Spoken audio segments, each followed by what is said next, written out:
International tensions are boiling over. North Korea seems to be getting closer to the idea of attacking the West. Kim Jong-un, its supreme leader, has assured that he has a kind of holy war against the United States, and the possibility of carrying out a nuclear attack against the war giant is advancing at a dizzying pace. The conflict in Eastern Europe and the possible Chinese invasion of Taiwan seem to be setting the stage for the North Korean leader to advance in his ideological campaign against capitalism. However, the Americans are not staying away. They have an elaborate preventive attack, which includes the option of eliminating Kim Jong-un. That is why, in this new installment, we will dive into this intoxicating hypothesis. Could the United States carry out this attack? What retaliation would North Korea take if the life of its powerful leader is ended? Let's find out.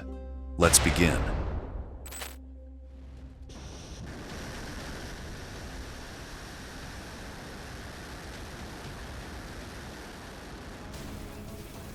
It is clear that, beyond being a very small nation and in global terms an economy that does not stand out, its weapons advances are impressive. Being a totalitarian regime, Kim Jong-un can indulge himself with all the money raised and the available manpower being put to the service of his militaristic expansion. The aggressions from Pyongyang are constant, but the Pentagon is not intimidated by the arrogant attitude of the small Great Eastern dictator. It is no secret that the North Korean dynasty hates the West. Since 1950, when Kim Il-sung decided to invade South Korea, the family has marked a clear position of permanent conflict with the United States. Within this logic, which has already lasted almost 80 years and has managed to endure even after the fall of the Soviet Union and the end of the Cold War, both sides await the day when the battle breaks out. And that moment seems to be approaching at a dizzying pace. Not only because the current dictator, grandson of Kim Il-sung, seems to be the most extremist exponent of the family and fearlessly launches repeated open threats against the government in power in Washington, in addition to making a sinister display of his missile capabilities. In fact, during the Trump era, the White House assured that it has a preventive strategy in case any of these attacks were to materialize. At the time, the former Republican president assured that if Kim tried any dangerous move against the United States, he would be met with fire and fury never seen before, in his exact words. In fact, in 2017, Trump responded directly to a video where Kim Jong-un was shown next to nuclear ballistic missiles. It was during his speech before the United Nations General Assembly. Let's listen to it. No nation on earth has an interest in seeing this band of criminals arm itself with nuclear weapons and missiles. The United States has great strength and patience, but if it is forced to defend itself or its allies, we will have no choice but to totally destroy North Korea. Such a threat never had to be carried out, but it left behind an emergency plan, consisting of a strategy to bomb and invade North Korea. Before going into more detail about the scheme created in 2017, we will mention why it is still in force. Although the current American President Joe Biden is less effusive in his statements against the Kim Jong-un regime, he has also pointed out that the outbreak of a war is not impossible. Due to certain threatening gestures by the North Koreans, who carried out missile tests and military exercises on the border with their southern neighbor, the American president has once again warned about the possible consequences of these acts. But this does not seem to intimidate the dictator, who was quick to respond while displaying his latest war toys in an ostentatious parade. Si alguna fuerza viola la seguridad de nuestro Estado e intenta recurrir a la fuerza militar contra nosotros, contaré con toda nuestra fuerza ofensiva para castigarlos.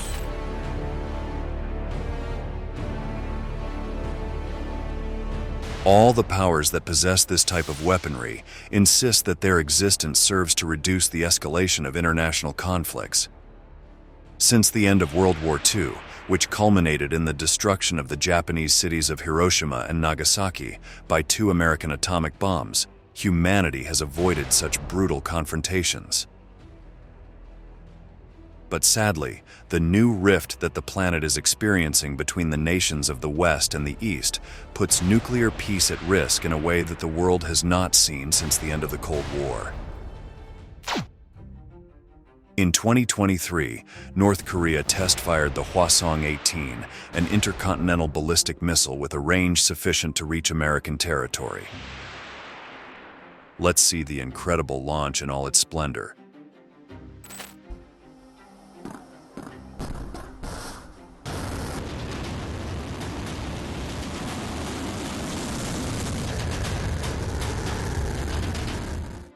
This provocation adds to the long list of threats with which Kim Jong-un slaps his historical political enemy. Therefore, the possibility of Washington launching a campaign against North Korea becomes more real than ever. But what would be the United States' plan to prevent an attack? First, we will mention a strategy that the Americans used on a sustained basis during the war against terrorism in the Middle East.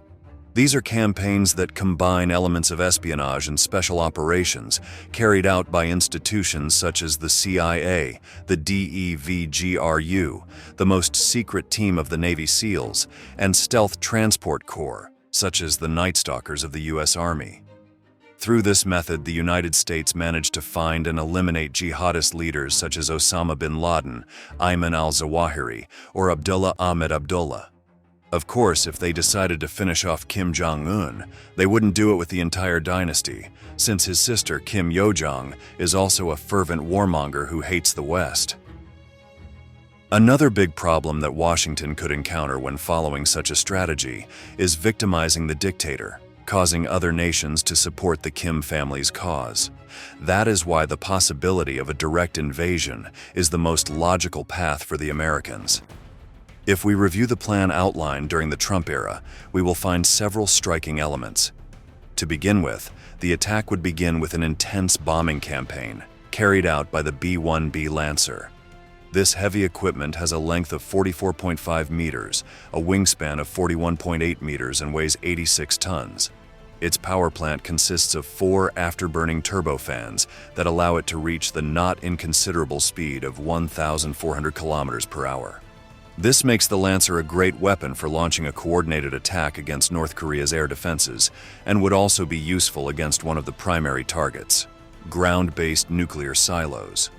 The B-1B can carry up to 34 tons of explosives, and its primary weapon is the direct attack munition, better known as JDAM.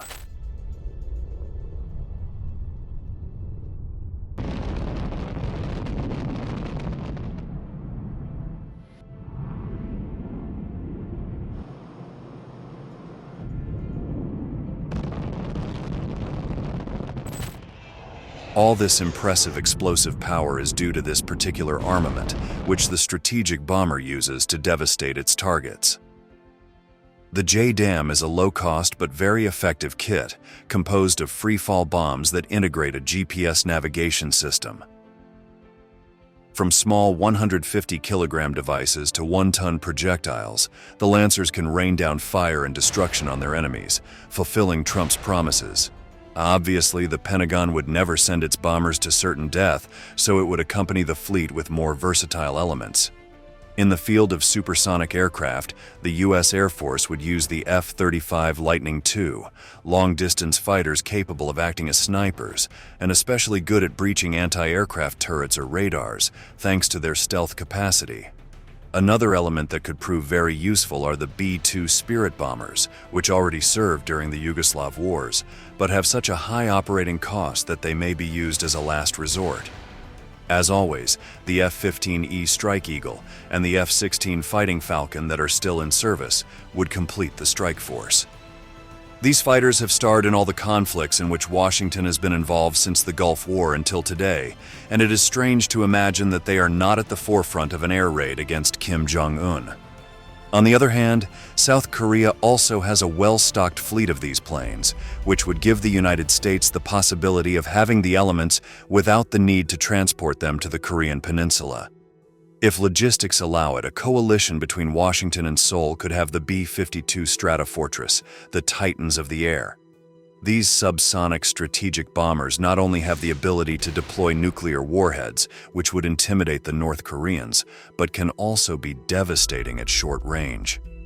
As if that weren't enough, there are other elements that the United States could use to attack North Korea's strategic positions and maintain its title as a military titan. Meet its cruise missiles.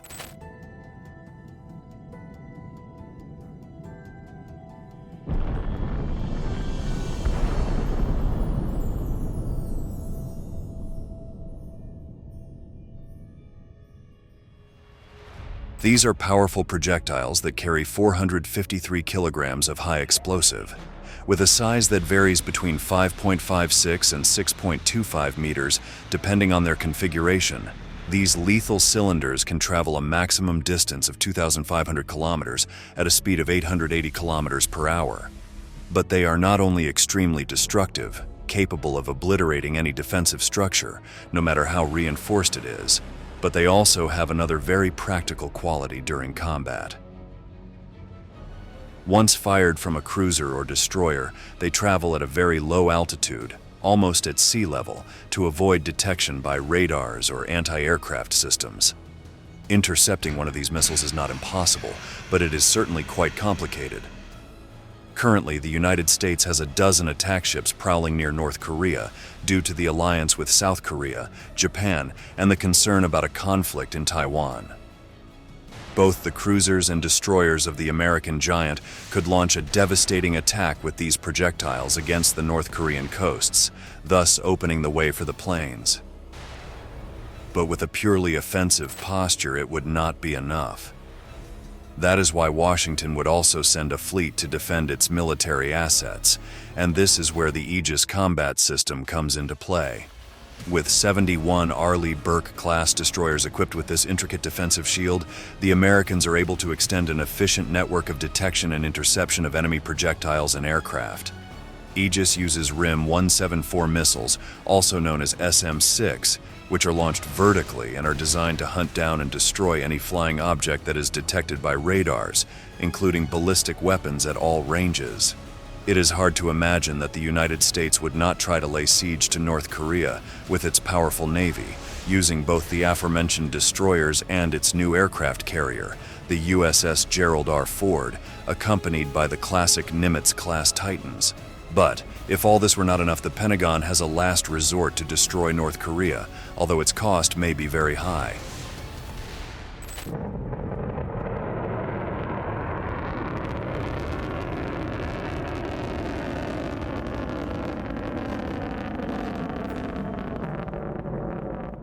This bringer of death is the LGM Minuteman III, America's flagship intercontinental ballistic missile.